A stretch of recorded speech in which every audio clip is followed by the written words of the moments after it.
Well, hello everyone. I am Bart, and guys, welcome to Backstage with Bart. This is the premiere episode of my new web series, podcast, whatever you want to call it. And guys, I am super excited about today. Why? Because of the topic I want to share with you, have a conversation with you about. And here it is. I want you to forget your why. That's right. You may go, what? No, why? I want you to forget your why and just follow along with me as we unfold what's about to take place. So why is this called Backstage with Bart? Well, I'm Bart, but why backstage? Because you cannot get to center stage without going through backstage. You go, well, wait a minute.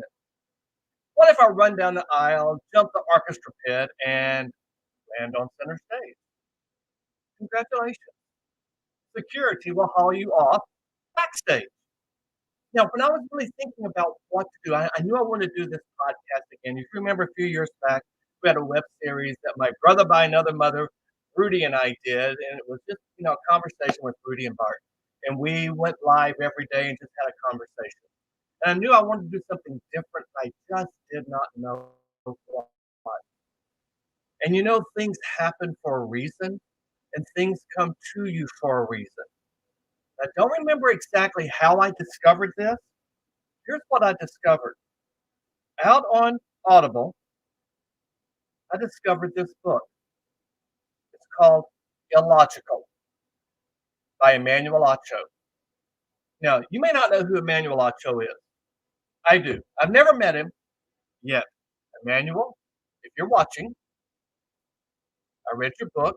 I listened to your book. I will pick up when it says no caller ID. Read the book, listen to the book, and understand that phrase. But here's the deal. Emmanuel challenged us to become illogical. And I started thinking about that.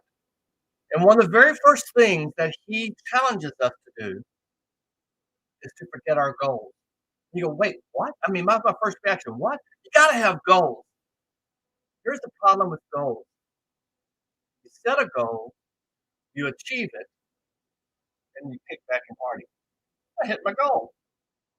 He says instead, set objectives because objectives build on each other. And once you hit one objective, you go to the next objective and the next objective. But here's the thing you've got to do very first of all. Every one of us, I think, can agree we're all unique. We've been told that. We're all unique. We're all different. God did not make, or whomever you believe in, did not make us to be like someone else. So that means we all have an it factor. What is it about us? What is the it that we're known for? What is your thing? You cannot truly fulfill your why until you know and you live your it, that thing that makes you you. So, what is my it? What is my thing? Well, I'm pretty good at hosting. I'm pretty good at speaking. That's been my it for a while. But I didn't really realize it until I was listening to Emmanuel's book and really started thinking about what is my it. And let me take you back to sixth grade. In sixth grade, they were having a talent contest in a neighboring community, and I wanted to be in the talent contest. And so I told my folks I want to enter this talent contest. And I'm sure their very first reaction was, well, there's one requirement for entering a talent contest. You got to have talent. And I wanted to enter it. And why did I want to enter that talent contest? Because I was in 4-H. And you had to have so many pens in order to achieve my objective, not my goal, my objective of becoming Gold Star Boy. And so I knew I could get my public speaking pen if I entered this contest. So I did. And my speech was entitled, Let's Make America Be America Again. Sound familiar? You see, at the time when I was in sixth grade, the Vietnam War was ending. Gasoline prices were outrageous. Gas was being rationed. There was civil unrest all across the globe. Does that sound familiar? Does history repeat itself? Well, I came in third place. That's right. I won third place in that talent contest, and I couldn't have been happier. First place went to a gospel quartet. Of course it did. I was in the Bible Belt. That was going to happen. Second place went to a country western duo that sang Amazing Grace to the tune of The House of the Rising Sun. I'm not making this up. Third place was indeed something that I was incredibly proud of. And I thought, this is something I can do. And I remember that the host, the television host of this event, came up to me after the event and gave me some amazing, encouraging words. And I remember that, but I just didn't digest it because I didn't know this was going to become my thing. Well, fast forward 20 years, and I was the pregame announcer at the Texas State High School football championship game at Texas Stadium. You may not have heard of Texas Stadium. That's where the Dallas Cowboys used to play. And I was the pregame announcer for the state championship game. Now, I still didn't realize that this was my it. This was my thing. But here's what I did realize. I realized that until I identified my it, my thing, I could not get any closer to my why. And for the last several months, years, I know what my why is, and it is so raw and so passionate inside of me, but I'm not getting any closer to it. In fact, I'm getting farther away from my why. And I never knew why that was happening until I listened to Emmanuel's book. And that's when the light bulb turned on. You see, I've been trying to use someone else's it, someone else's thing, and make it mine. That's called irrational thinking. If you take the prefix off irrational thinking, you get rational thinking. So take the prefix off. Because the irrational thinking was if I would do what someone else did, I would get what they got. Have you ever followed a recipe and baked a cake and it just didn't taste like mom's? That's because baking that cake was her thing. It was it. It's what made mom mom. It's called intangibles. So how do you get rid of and silence the other person's it that's in your life? Well, that's pretty simple. You just look at it and you go, "Shh, it." And yes, you may it all over yourself. And that's a good thing. You see, people see me doing the hosting and speaking and ask, how do you do that? And here's what I know. There are only so many hours in the day, and we all have got to sleep. It's not about how much you work, it's about how you work.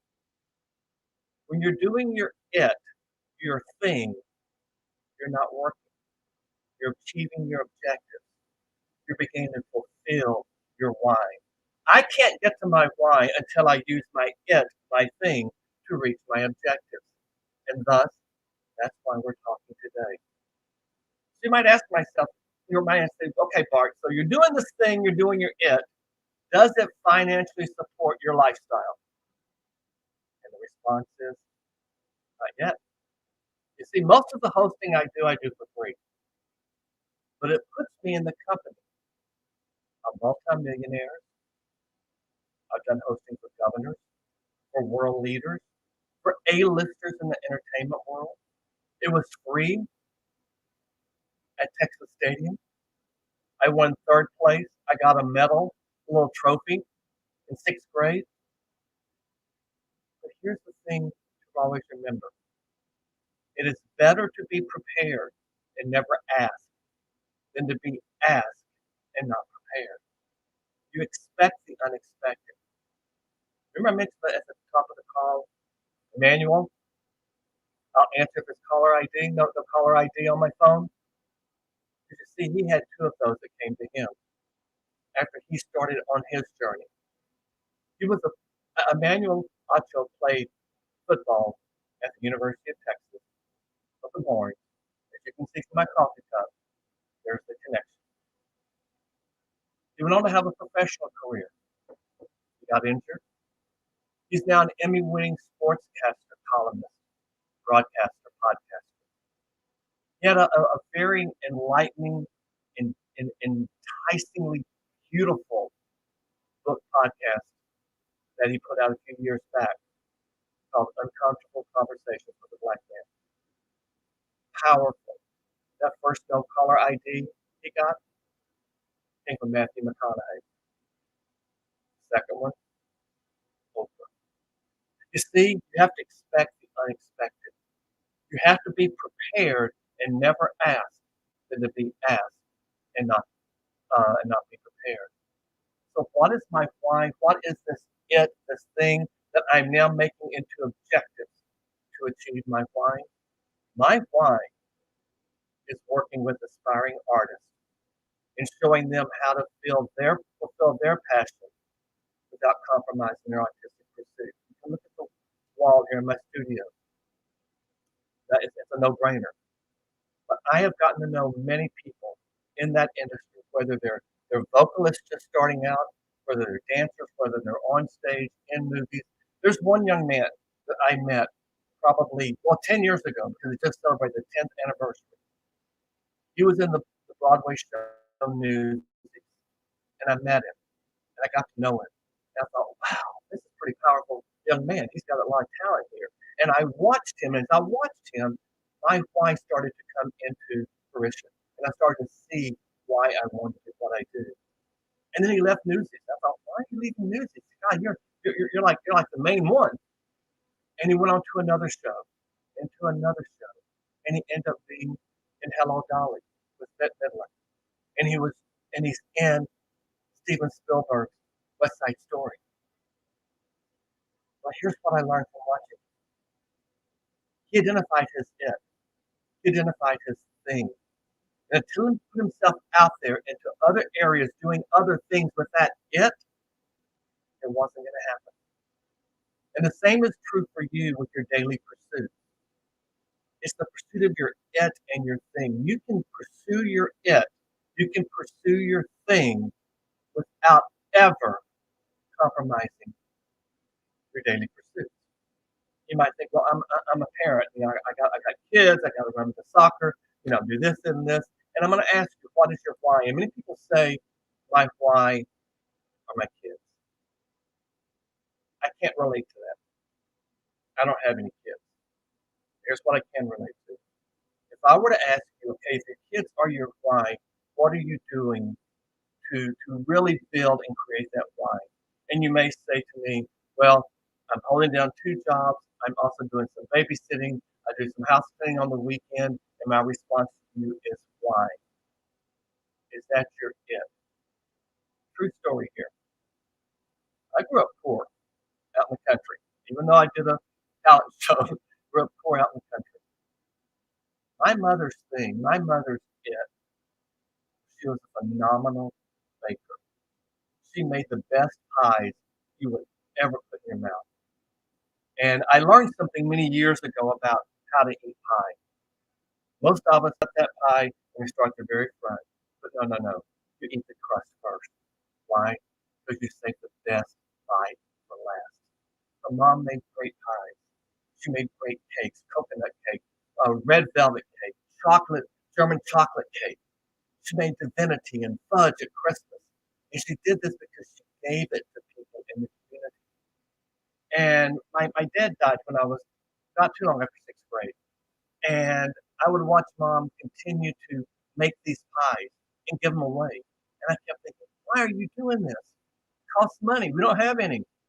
She kept doing it because this was her thing. This was her it. But what she was doing was she was putting out a message to people. This is who I am. I'm here for you. The last few years of her life, she lived to be 90 years old. The last few years of her life, that same community she fed with pies and cookies and divinity, they helped her enjoy the last few years of her life. That it, that thing, her why paid off. And it was a beautiful, beautiful time. So I'm mentioning all of that to say to you, So what do I do? How do I do? How do I make things happen? Well, I'm going to continue a conversation with you tonight. If you are available, if you are interested, here it is. It's at 7:30 Eastern Time tonight, 6:30 Central Time. It's just a conversation.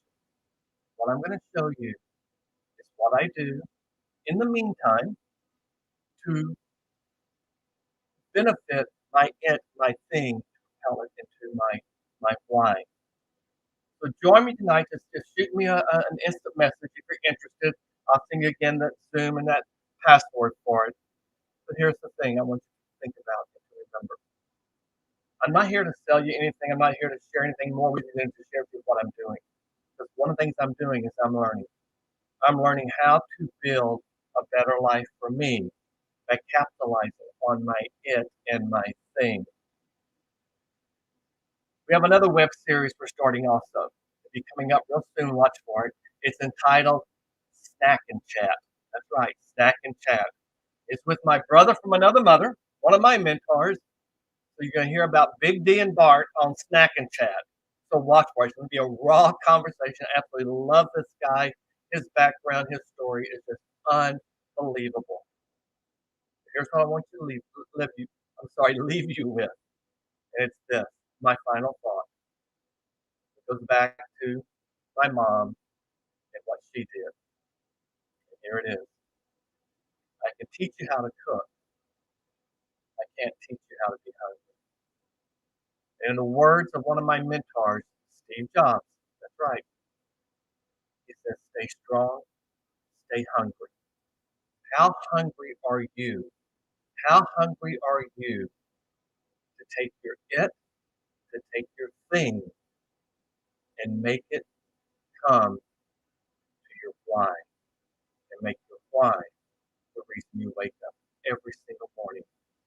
A friend of mine, Benji Schwimmer, another artist that I watch, has the preface to one of my books, and Benji's quote is, every morning when you wake up, you have two choices.